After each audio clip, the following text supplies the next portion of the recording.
ഈ കിളവിന് ആർത്തിമൂത്ത ഭ്രാന്തായതെന്ന കമന്റ് ഞാൻ കണ്ടു. അമ്പലമുറ്റത്തെ ലിപ് ലോക്കിനെ പറ്റി അച്ചായനും ഭാര്യയും. പെട്ടെന്ന് ഒരു ദിവസം സോഷ്യൽ മീഡിയയിലൂടെ പ്രശസ്തിയിലേക്ക് വളർന്ന നിരവധി താരങ്ങളുണ്ട്. അങ്ങനെ യൂട്യൂബർ തൊപ്പിയുടെ സുഹൃത്തായി ശ്രദ്ധേയനായ അച്ചായനെ ഒരുവിധം ആളുകൾക്കും അറിയാം. കഴിഞ്ഞ ദിവസം രഹസ്യമായി വിവാഹിതനായതിന്റെ പേരിലാണ് അച്ചായൻ എന്ന് വിളിക്കുന്ന സോജൻ വർഗീസ് ഏഞ്ചൽ വാർത്തകളിൽ നിറയുന്നത്.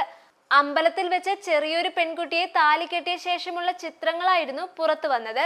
എന്നാൽ അമ്പലമുറ്റത്ത് വെച്ച് ഭാര്യയെ ചുംബിക്കുകയും ഒക്കെ ചെയ്തതിന്റെ പേരിൽ വ്യാപക വിമർശനങ്ങളും ഇവർക്ക് നേരിടേണ്ടതായി വന്നു. പെൺകുട്ടിക്ക് 25 വയസ്സേ ഉള്ളൂ എന്നതും ചിലർ പ്രശ്നമായി ചൂണ്ടിക്കാണിച്ചു. ആദരക്കുട്ടിയും ഞാനും വിവാഹം കഴിച്ചതിന് ശേഷമുള്ള വീഡിയോയും താഴെ ഒത്തിരി കമന്റുകളും വന്നിട്ടുണ്ട്. എടാ, ഇവിടെ സൗന്ദര്യവും പ്രണയവും ഒന്നുമല്ല മുഖ്യം, പണമാണെന്നാണ് അതിലൊരു കമന്റ്. എന്റെ പ്രിയപ്പെട്ട പൊതുജനമേ, എന്റെ കയ്യിൽ 10 പൈസയില്ല. പണം കണ്ടിട്ടൊന്നുമല്ല അവൾ എന്റെ ജീവിതത്തിലേക്ക് വന്നത്. ഒരു മനുഷ്യന്റെ സിറ്റുവേഷൻ മനസ്സിലാക്കി കഴിഞ്ഞപ്പോൾ കൂടെ നിൽക്കാമെന്നൊരു വാക്ക് പറഞ്ഞു. പ്രണയിക്കാനൊന്നും പറ്റില്ല, കല്യാണം കഴിക്കാൻ പറ്റുമോ എന്ന് ഞാൻ ചോദിച്ചു. തമാശക്കാണോ സീരിയസ് ആയിട്ടാണോ എന്നറിയില്ല. പുള്ളിക്കാരി എന്നോട് നാളെ കല്യാണം കഴിക്കാൻ പറ്റുമോ എന്ന് തിരിച്ചു ചോദിച്ചു. ആ ചോദ്യത്തിനുള്ള ഉത്തരമാണ് ഞങ്ങൾ കല്യാണം കഴിച്ച് കാണിച്ചത്. ഇത്രയും കുറഞ്ഞ സമയം കൊണ്ട് എടുത്ത തീരുമാനമായിരുന്നു. എന്റെ സുഹൃത്തുക്കളും ബന്ധുക്കളും എല്ലാം വിളിച്ചിട്ട് നീ കല്യാണം കഴിച്ച കാര്യം ഞങ്ങളെ അറിയിച്ചില്ലല്ലോ എന്ന് ചോദിക്കുകയാണ്. ഈ കുട്ടിയുടെ കഴുത്തിൽ താലി വെക്കുന്നത് വരെ അത് നടക്കുമെന്ന് എനിക്കും ഉറപ്പില്ലായിരുന്നു. മരടിലെ രജിസ്റ്റർ ഓഫീസിൽ പോയി വിവാഹം കഴിക്കുവാനുള്ള പ്രൊസീജിയർ എന്താണെന്ന് ചോദിച്ചിരുന്നു.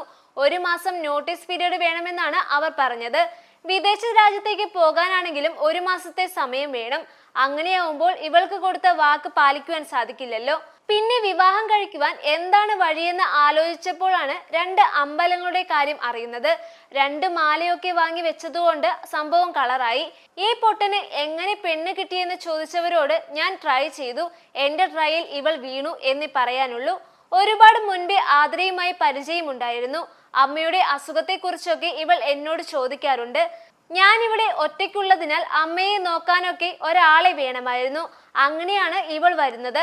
ആതിരയെ ഏൽപ്പിച്ചിട്ട് എനിക്ക് തോന്നിയതുപോലെ പോകാൻ പറ്റുമായിരുന്നു. ഇവർ തമ്മിലാണ് ആദ്യം കണക്ഷൻ ആയത്. ഞങ്ങളുടെ ബന്ധത്തിന് പിന്നിൽ പ്രവർത്തിച്ച കൈകൾ അമ്മയുടേതാണെന്ന് പറയുവാൻ കാരണം ഇതാണെന്നും അച്ചായൻ പറഞ്ഞു. നേരത്തെ ഉണ്ടായിരുന്ന ലവർ പോയതോടുകൂടി ഭക്ഷണം ഒന്നും കഴിക്കാതെ ഞാൻ ഫുൾ ടൈം വെള്ളമടിയായിരുന്നു. ഭയങ്കര ഡിപ്രഷനിലായി പോയി.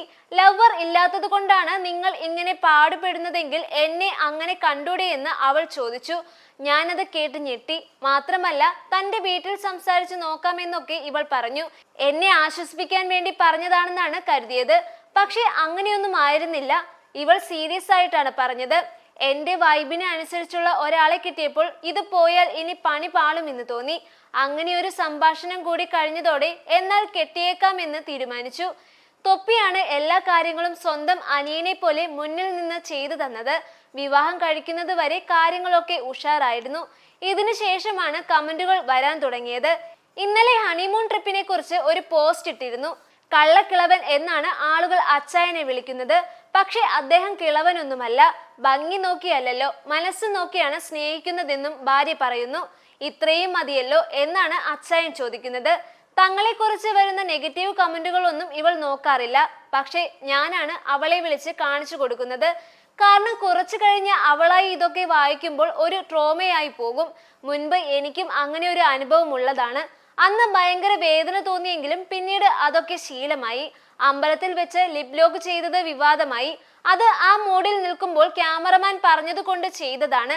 സാധാരണ കല്യാണങ്ങളിലൊക്കെ അങ്ങനെ ചെയ്യുന്നതാണെന്നും അതിൽ കുഴപ്പമില്ല, ചെയ്തോളാനും പറഞ്ഞു. അവർക്ക് പല കല്യാണങ്ങളിലും അങ്ങനെ ചെയ്ത് അനുഭവമുള്ളതാണല്ലോ. നമ്മളും അത്രേ വിചാരിച്ചുള്ളൂ. ആർത്തിമൂത്ത് ആ കിളവന് ഭ്രാന്തായതാണെന്നാണ് എനിക്ക് വന്നൊരു കമന്റ്. ആവശ്യത്തിന് കഴിച്ച് തൃപ്തി വന്നിട്ടുള്ളത് കൊണ്ട് അതിൽ ആർത്തിയൊന്നുമില്ല, ആക്രാന്തവുമില്ല. ഞാൻ അങ്ങനൊരു മനുഷ്യനുമല്ല. ക്യാമറാമാൻ ചോദിച്ചപ്പോൾ സാധാരണ വിവാഹ ഫോട്ടോ പോലെ ചെയ്തു എന്നേ ഉള്ളൂ. ഇതിന് വരുന്ന കമന്റിനോടൊന്നും പ്രതികരിക്കാനില്ല. എന്ത് വേണമെങ്കിലും പറഞ്ഞോട്ടെ, എനിക്കിതിൽ കുഴപ്പമില്ല. തൊപ്പിയുമായുള്ള ബന്ധത്തെക്കുറിച്ചും സോജൻ സംസാരിക്കുന്നുണ്ട്. ഞാനും അവനും തമ്മിലുള്ള ബന്ധം എന്താണെന്ന് ചോദിച്ചാൽ ഇമോഷണൽ ആവും. ഞാൻ തൊപ്പിയുടെ കാശ് കൊണ്ട് ജീവിക്കുന്നു, തൊപ്പിയുടെ വാലിൽ തൂങ്ങി നടക്കുന്നു എന്നൊക്കെ ആളുകൾ പറയാറുണ്ട്. അതിനേക്കാളും ഒക്കെ അപ്പുറമായൊരു ബന്ധമുണ്ട്. കാശും പദവിയും കൊണ്ടല്ല ആ ബന്ധമുണ്ടാവുന്നത്. അതിന് എന്ത് വിശദീകരണമാണ് കൊടുക്കേണ്ടത്? സഹോദരൻ എന്നതിലപ്പുറമാണ് ആ ബന്ധം.